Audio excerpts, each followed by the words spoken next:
bonsoir chez vous en Afrique, en Amérique, en Asie, en Europe et partout dans le monde. Bienvenue sur votre chaîne, notre chaîne en Afrique et en diaspora, où nous parlons des affaires africaines en Afrique et en diaspora, donc la diaspora africaine dans le monde.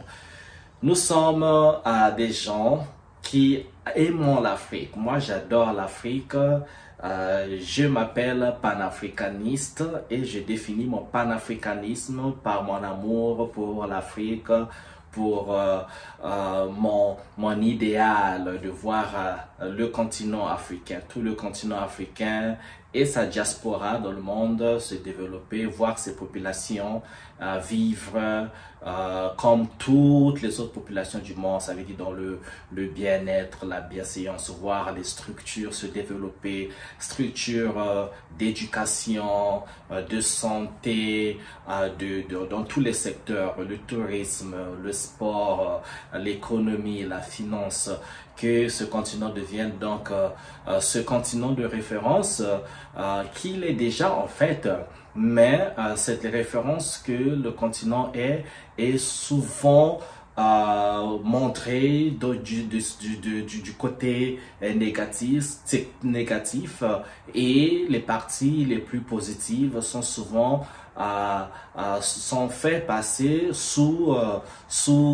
entre les rideaux ou sous des paillassons comme ça. Et donc, c'est pas aussi visible comme on l'aimerait. Et c'est pour dire qu'il n'y a pas de bon, il y a des bonnes choses, des belles choses qui se passent en Afrique, qui se sont toujours passées en Afrique. Mais ce continent est en guerre. L'Afrique a toujours été en guerre, l'Afrique a toujours subi toutes les attaques possibles, des attaques directes, tout comme des attaques indirectes. Et les attaques dans tous les secteurs. Déjà, si vous venez d'un continent qui a connu la colonisation, eh bien, il n'y a plus grand chose à dire parce que la colonisation, ce mot-là englobe tout. Quand on dit colonisation, on dit subjugation, on dit esclavagisme partiel, comme je le pense. On dit remplacer votre culture par la culture de l'autre, remplacer votre façon de penser par la pensée de l'autre. On change vos noms ou on ajoute à vos noms des noms de l'étranger, donc du colonisateur. On définit votre système d'éducation, votre philosophie. En fait, on fait de vous une personne dont le cerveau ne doit pas fonctionner. Ça veut dire on prend le cerveau, on remplace par le cerveau d'une autre culture, d'une autre personne, d'une autre façon. Ça va dans la religion, ça va et même parfois plus loin dans la spiritualité, parce que vous voyez que les religions les plus importantes, les plus dominantes en Afrique, c'est si c'est pas le christianisme, ce sera l'islam. Et donc, mais les religions africaines, comme les Africains ont existé, ont pratiqué, ou encore dans leur spiritualité, parce que la religion encore c'est une chose, mais la spiritualité en est une autre. Donc, nous étant des hommes, des êtres spirituels par essence, et dans cette spiritualité, aujourd'hui encore dans bien de sociétés africaines est mise en doute, parce que les gens confondent spiritualité et religion. Ok?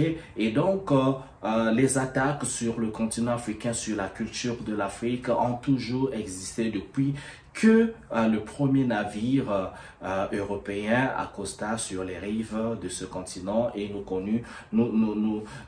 et que nous avons connu ce qu'on a connu du point de vue historique. Et donc, ça n'a pas fini parce qu'on est passé de la colonisation à la néocolonisation ou encore, je ne sais pas quoi, parce que la plupart de ces termes n'ont pas été inventés par les Africains.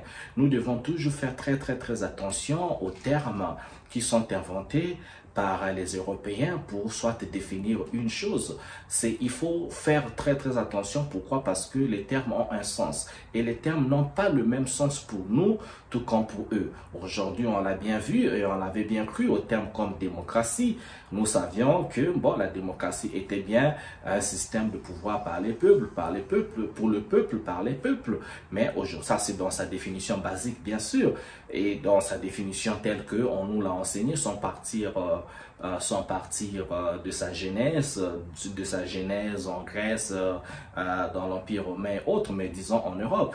Mais nous, quand on nous a ramené ce système dit démocratique dans les années 90, est-ce que nous l'avons compris?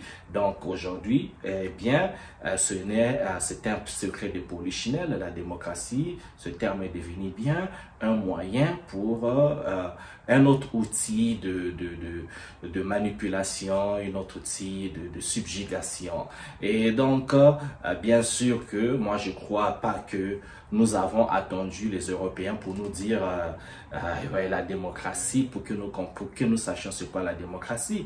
Et écoutez, nous dans l'histoire africaine, moi j'ai toujours fait référence au Mbongi en Afrique centrale, ou encore au terme l'arbre à palabre, ou encore à nos propres cultures, dans la manière dont nous vivions nous. Parce qu'on a connu, il y a une hiérarchie familiale, nous avons connu, nous avons nos systèmes à nous de régler nos problèmes. Les systèmes où les plus jeunes écoutent les anciens, les plus vieux écoutent les anciens. Quand il y a un problème, on savait où emmener nos problèmes, nous savions comment régler nos problèmes, nous savions comment définir la gouvernance de la société. Donc ça, ce n'est pas du tout nouveau, ça c'est toujours existé dans les empires ou encore dans les royaumes qui ont existé en Afrique, royaume du Congo, Tombouctou, l'empire mandingue, l'Ashanti, tout ce que vous voulez, de l'Est à l'Ouest, du Nord au Sud, ça a toujours été existé. Donc, vous connaissez l'histoire, on ne va pas faire un rappelé de l'histoire. Donc, et l'Afrique est attaquée, et bien sûr, elle est attaquée, et principalement pour ses ressources, pas seulement naturelles, mais aussi ses ressources humaines, mais beaucoup plus sur les ressources naturelles, parce que les sociétés européennes dépendent de beaucoup des richesses de l'Afrique pour maintenir leur statut. On a vu avec la révolution industrielle où l'intelligentsia européenne ou occidentale et encore plus tard orientale a permis donc de voir l'émergence donc de la machinerie. Donc, quand je dis machinerie, la fabrication des voitures, des avions, machines de transformation, l'arrivée de la lumière, de l'énergie, que ce soit l'énergie thermique, nucléaire, toutes sortes d'énergie, d'énergie éolienne plus tard. Mais pour maintenir cette révolution industrielle, il fallait bien de la matière. Bien sûr qu'en Europe, en Occident, il y a aussi eu des matières premières, mais l'Afrique a juste s'est révélée comme ce continent-là qui regorgeait quasiment toutes les matières premières dont le monde avait besoin. Et donc là, depuis ces siècles, depuis des siècles maintenant, nous sommes au 21e siècle, nous avons vu l'exploitation accélérée de l'Afrique, nous avons vu l'exploitation parfois ralentie, mais l'Afrique a toujours été dans l'agenda qu'on garde ce continent tel qu'il est, parce que ce continent sert de mer nourricière. Sans l'Afrique ou sans les ressources de l'Afrique, eh bien, peut-être que l'économie mondiale serait aux arrêts. Mais alors, il n'y a pas eu ce bon sens-là de dire que oui, le continent africain est habité, le continent habité par des êtres humains, et que ces ressources-là pouvaient en fait profiter à tout le monde. Ça pouvait profiter et aux Africains et aux Européens, aux Occidentaux, aux Orientaux, parce que eh bien, les ressources se partagent. Mais ça n'a jamais été vu de ce sous-texte, parce que au départ, l'être africain qui avait sa noblesse, qui avait sa marque de noblesse. Il y a eu des siècles où l'Africain a été, les civilisations africaines ont existé et ont dominé dans ce monde. Mais bien sûr, comme toute civilisation, il arrive toujours qu'il y ait un moment de déclin. Donc, quand le moment de déclin est arrivé, alors l'Afrique est passée de sa page de lettres de noblesse à des pages un peu plus sombres, où c'était donc la chute des royaumes, la chute des empires, la chute des économies, et ipso facto donc la domination de ces terroirs africains par donc le monde occidental et le monde arabe. Et ça a existé. Et donc c'est vrai qu'il y a eu des changements dans le temps, quand on a, pour prendre l'exemple par exemple de la soi-disant décolonisation, on a eu les périodes des indépendances, mais les attaques n'ont pas continué. parce que, eh bien, vous savez aujourd'hui que les indépendances ont été très factices parce que, eh bien, s'il faut parler par exemple de l'Afrique centrale, vous savez que l'Afrique dite francophone, j'allais dire, dans cette Afrique dite francophone, donc colonisée par la France, le général de Gaulle qui se promut comme le libérateur de la France, parce qu'il n'a pas fait ça, il a fait bien sûr avec le concours des Africains, on va en reparler dans une autre vidéo. Et donc, la colonisation était arrivée juste à un niveau où elle ne pouvait pas continuer. Parce que c'est facile de dire, oui, c'est eux qui nous ont donné la liberté, l'indépendance. Non, c'est quand il y a eu les pères indépendantistes africains ont commencé à réclamer l'indépendance, ont voulu le départ des Européens. Alors, eux, ils ont trouvé une méthode. Si vous dites l'Afrique, avec le général de Gaulle, il fallait trouver une méthode, un système de partir sans partir. Alors, partir sans partir, il fallait créer la France-Afrique. Donc, c'était une espèce de télécommande. Eux pouvaient être à l'Élysée, à Paris, chez eux, en France, et commander, manigancer, manipuler, contrôler les ressources de leur territoire dit ancienne colonie à distance. Donc, c'est là qu'est née la France-Afrique, c'est là que va naître le néocolonialisme. Et ce n'est pas fini. Et à chaque fois qu'il y a eu des résistances, il y a eu un Africain qui levait la tête pour déclamer donc la libération, l'indépendance ou encore l'arrêt total de l'exploitation de ces pays, des pays africains. Vous savez donc ce qui arrivait à ces gens-là. On va citer Thomas Sankara, Kwame Nkrumah, Sékou Touré, Ruben Umnyube, Samora Moïse Machel, qui d'autre, Steve Biko, on va citer plein de gens qui sont Lumumba, on va pas oublier Patrice Lumumba, il y a eu plein de gens comme ça, le cardinal Émile Biaïnda, il y a eu plein d'Africains, tous ceux qui sont en fait levés pour réclamer la vraie indépendance de l'Afrique, on les a vus passer de vie à trépas. donc c'est pour dire que le continent africain les Africains doivent être surtout éveillés. Moi, je fais mes vidéos, c'est pour éveiller les consciences. On doit avoir les consciences éveillées. Éveiller ici, là, veut dire que nous devons tous assurer la protection de l'Afrique. Ce que nous avons comme terre, comme ce que la nature nous a donné, elle est chère. Elle nous appartient à nous et nous appartient bien sûr à partager avec nos amis et autres. Mais c'est nous qui décidons. Parce que si nous ne pouvons pas assurer la protection de notre culture, de notre façon d'être, on ne peut pas se préserver, on ne peut pas faire en sorte que les richesses que la nature nous a données permettent de nourrir nos enfants. Eh bien, les autres, il en va de leur survie et ça sera sans scrupule.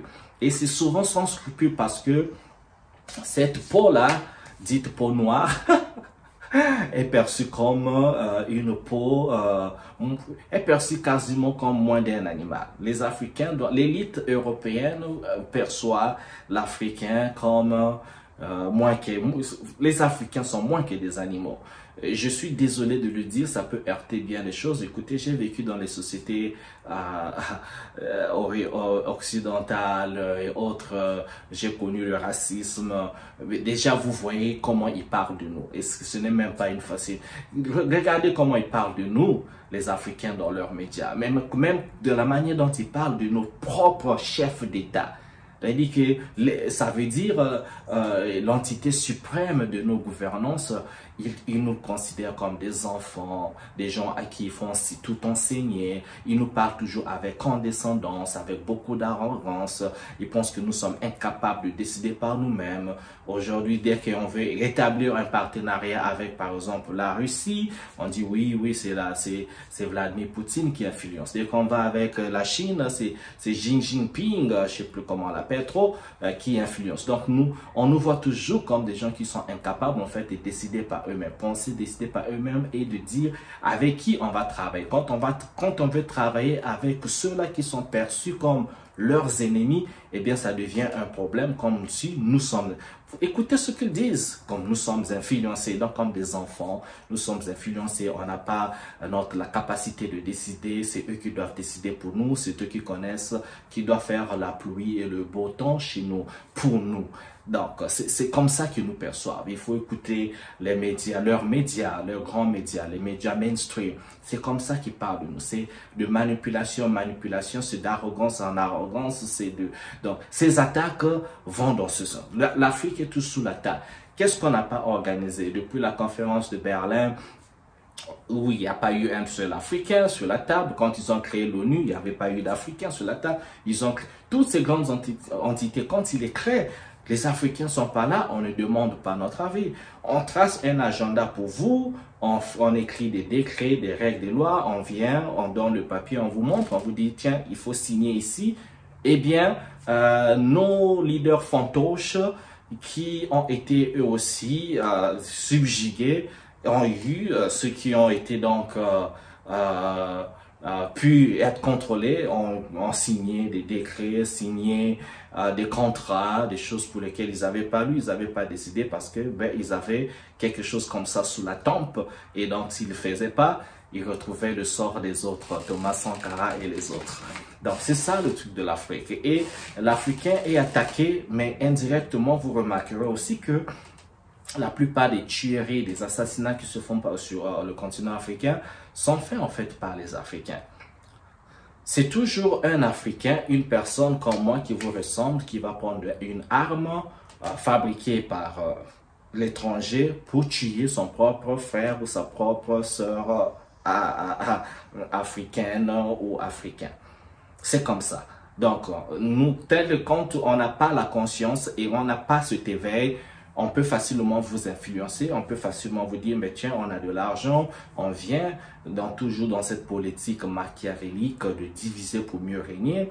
On utilise toujours l'un des nôtres ou l'une des nôtres pour diviser, pour réussir à détruire nos sociétés, à détruire nos idéaux, à détruire notre vision de développement. C'est toujours l'un de nous qu'on utilise. Et donc, avec un certain éveil de conscience, les gens auront donc cet amour, avec beaucoup plus d'amour, avant de trahir l'Afrique. Vous allez réfléchir 1000 fois parce que vous saurez que en trahissant l'Afrique, si on mettait une main sur vous, eh bien, vous et vos familles, vous devez connaître la justice. Et donc, sacraliser les instances africaines, il faut rendre l'homme africain sacré.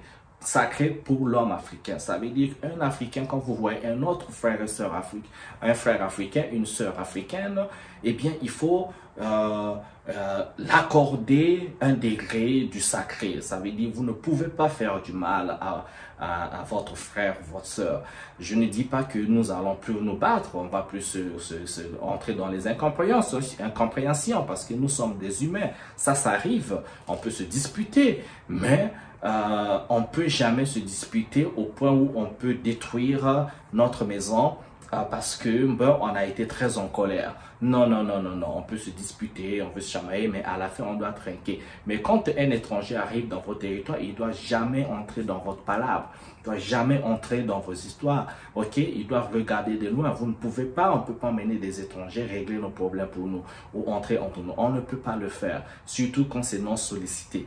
Ok, donc c'est la sacralisation de nos terres, la sacralisation de nos frontières, bon, les frontières, je parle de frontières du continent, ok?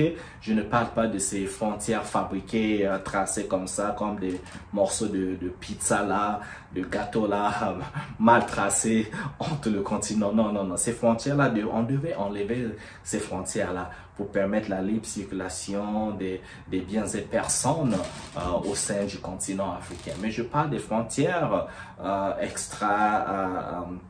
extraterritoriales, donc du point de vue du continent tout entier. Donc ces territoires, ces frontières, il faut les protéger parce que vous savez que l'étranger a toujours regardé l'Africain comme quelqu'un qui doit être écrasé. Cette envie de voir l'Afrique sans les Africains, eh bien, elle existe. Et ce qui fait que, bon, nous sommes toujours dans les instances des autres. Nous sommes toujours dans les religions des autres. Nous sommes souvent dans des trucs des autres, jamais définis par nous. Et nous vivons une ère nouvelle. L'ère nouvelle, c'est l'utilisation du terrorisme, l'utilisation donc de la monnaie comme le dollar pour continuer à faire du chantage. Et c'est ça, il faut se libérer de ces choses-là. Et pour se libérer de ça, on ne peut mieux protéger son territoire que par sa défense. Si on n'est pas capable de défendre nos territoires, on sera toujours sous attaque. Donc pour défendre, eh bien, il faut investir dans l'armement militaire. C'est vrai, il faut acheter les armes chez eux, mais ça doit être de manière temporaire. Question d'étudier aussi comment on peut fabriquer nos propres trucs. Si on n'arrive pas à fabriquer notre système de défense, nos propres armes, ils ne nous vendront jamais des armes qui vont nous permettre de contrer leur armement ou bien leur système d'attaque. Ça ne va pas exister. Un exemple, la Corée du Nord. Si la Corée du Nord n'avait pas la capacité militaire de se défendre, ce pays-là n'existerait plus. Ce serait encore un autre pays, pays vassal comme la Corée du Sud. Si la Grande Russie n'avait pas la capacité militaire, n'avait pas gardé son cap sur la défense militaire et avait désarmé, aujourd'hui, vous savez ce qui devait arriver à la Russie. L'Iran qui s'arme, l'Iran en train de s'armer, l'Iran en train de fournir même des drones et autres à la Russie, ça veut dire qu'il développe une capacité militaire. Voilà pourquoi cette campagne contre l'Iran, pour que l'Iran n'accède pas à l'arme nucléaire. Pareil avec la Turquie, pareil avec les pays qui en fait veulent avoir la capacité de défense, et vous avez le maître là-bas de Washington, maître autoproclamé, le maître impérialiste, le maître du monde, le cerveau du monde, les États-Unis qui veulent tout dire à tout le monde, et quand vous ne faites pas leur volonté, vous savez ce qui se passe.